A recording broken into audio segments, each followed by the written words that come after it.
I stood there on my porch, the evening sun dipping low behind the row of identical suburban houses, my nosy neighbor Karen peering over the fence with that fake sympathetic smile plastered on her face.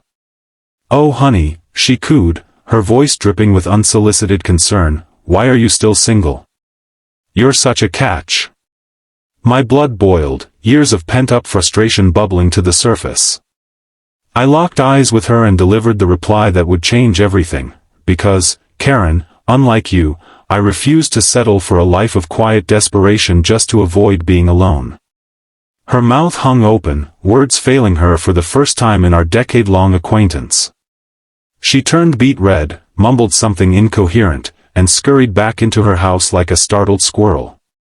If you're watching this and that moment made you smirk or nod in agreement, hit that like button right now. It fuels these stories and keeps the channel going. And if you haven't subscribed yet, what are you waiting for? Click subscribe and turn on notifications so you never miss another tale of real-life triumphs. Now, let's rewind and dive into how I got to that explosive moment, because this isn't just a petty comeback, it's a journey of heartbreak, self-discovery, and unbreakable resilience. My name is Emily, and for as long as I can remember, I've been the girl who dreamed big. Growing up in a small town like Willow Creek, where everyone knew everyone's business, I was the odd one out. While my high school friends were pairing off like animals on Noah's Ark, I was buried in books, sketching designs for the fashion line I swore I'd launch one day. "You'll find someone when you're ready," my mom would say, but deep down, I think she worried I'd end up alone. Fast forward to my 20s, and I moved to the city, chasing that dream. I landed a job at a boutique design firm, poured my soul into every sketch and seam. That's where I met Jake. He was charming, ambitious, the kind of guy who made you feel like the center of the universe, at first. Our romance started like a fairy tale. Late-night coffees turning into weekend getaways, whispered promises under city lights. Jake was a rising star in marketing, and we bonded over our shared drive. "We're unstoppable together," he'd say, and I believed him. But as my career took off, I got promoted to lead designer, my pieces featured in local magazines, things shifted. Jake's compliments turned to complaints. "You're always working, Em. When's time for us?" I'd apologize, cut back hours, but it was never enough. One rainy evening, after I'd pulled an all-nighter on a big project, I came home to find him packing. "I need someone who puts me first," he said, his eyes cold. Just like that, 2 years gone. I was devastated, questioning everything. Was I too ambitious? Too independent? The pain was raw, like a wound that wouldn't heal. I cried for weeks, barely eating, my designs gathering dust on my desk.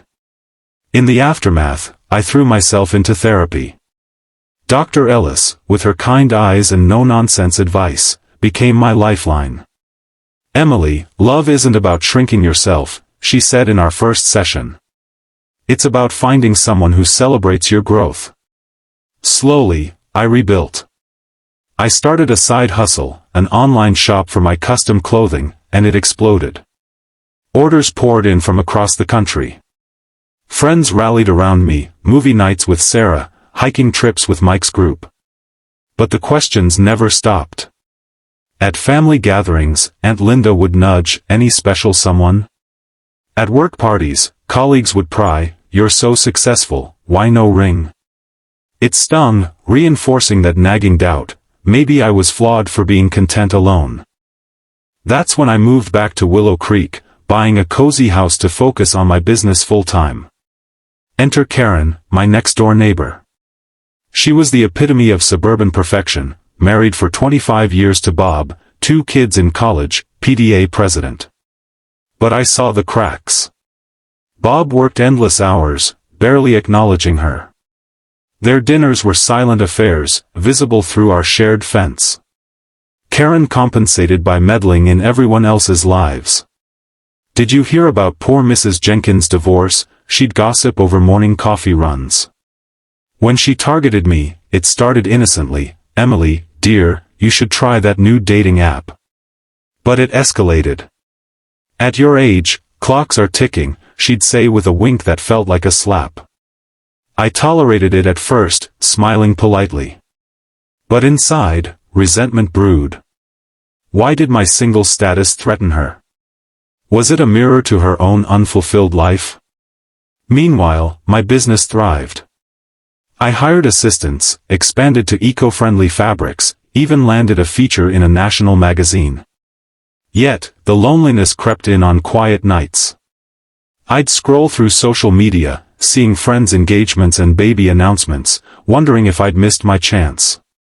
One particularly low evening, after a failed blind date set up by Sarah, the guy spent the whole time talking about his ex. I sat on my porch, tears streaming. Karen spotted me, of course. Rough night? Maybe if you put yourself out there more. She started. I bit my tongue, but the seed was planted. The turning point came during a community block party. Laughter filled the air, grills sizzled, kids ran wild. I was chatting with new neighbors, feeling good in my self-designed sundress. Karen sidled up, wine glass in hand. Emily, you're glowing. But seriously, why are you still single?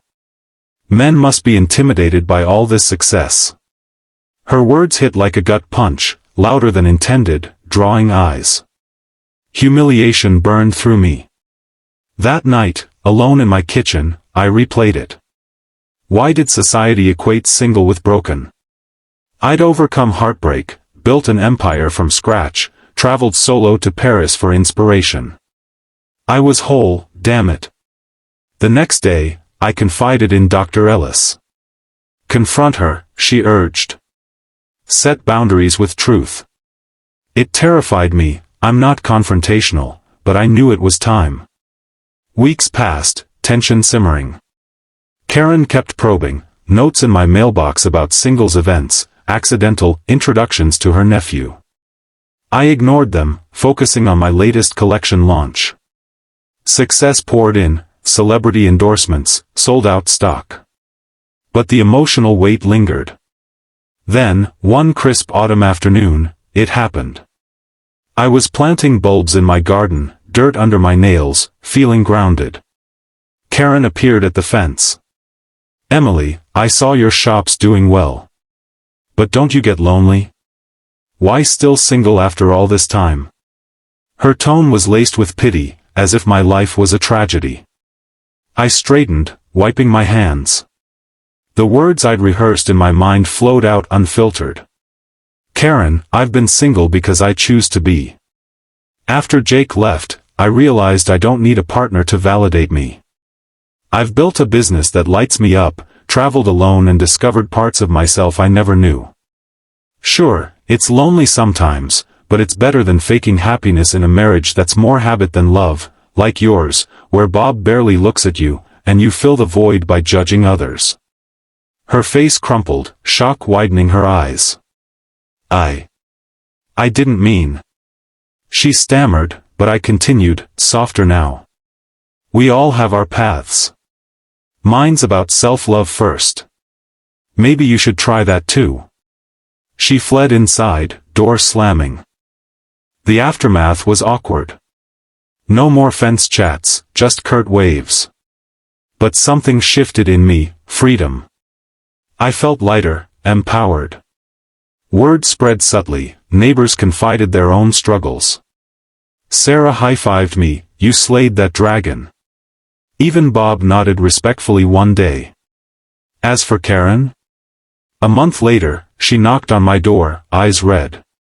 You were right, she admitted. Bob and I are in counseling. I was projecting my unhappiness. We talked for hours, forging an unlikely friendship. She started a book club, rediscovering her passions. Looking back, that brutal reply wasn't about cruelty, it was honesty that sparked change. For me, and surprisingly, for her. If you're single and feeling the pressure, remember, your worth isn't tied to a relationship status. Embrace your journey, chase your dreams, and surround yourself with people who uplift you. Being alone doesn't mean lonely, it means space to become extraordinary. And if this story resonated, smash that like button, your support means the world. Subscribe for more empowering tales, and drop in the comments, what's your nosy neighbor story? Let's build a community of strength together. But the story doesn't end there. In the years that followed, my business soared to new heights. I opened a physical store in the city, mentoring young designers along the way. Romance? It found me organically, a kind-hearted photographer named Alex, who admired my independence rather than fearing it. We met at an art exhibit, bonding over shared creativity. No rush, no settling, just mutual respect. Karen and Bob renewed their vows, happier than ever, and she became my biggest cheerleader, even modeling for my line. The challenges were real, the heartbreak that shattered my confidence, the societal judgments that chipped away at my spirit, the courage it took to speak my truth. Resolving them meant facing fears head-on, therapy sessions that peeled back layers, and small daily acts of self-kindness. I learned that vulnerability isn't weakness, it's the bridge to connection. Today, as I sip coffee on that same porch, watching the sunset paint the sky, I'm grateful for every twist. Single or not, life's about authenticity. So, viewer, whatever your status, own it fiercely. You're not still anything, you're evolving, thriving. If this inspired you, like, subscribe, and share. Let's spread this message. Your story is yours to write, and it's bound to be epic.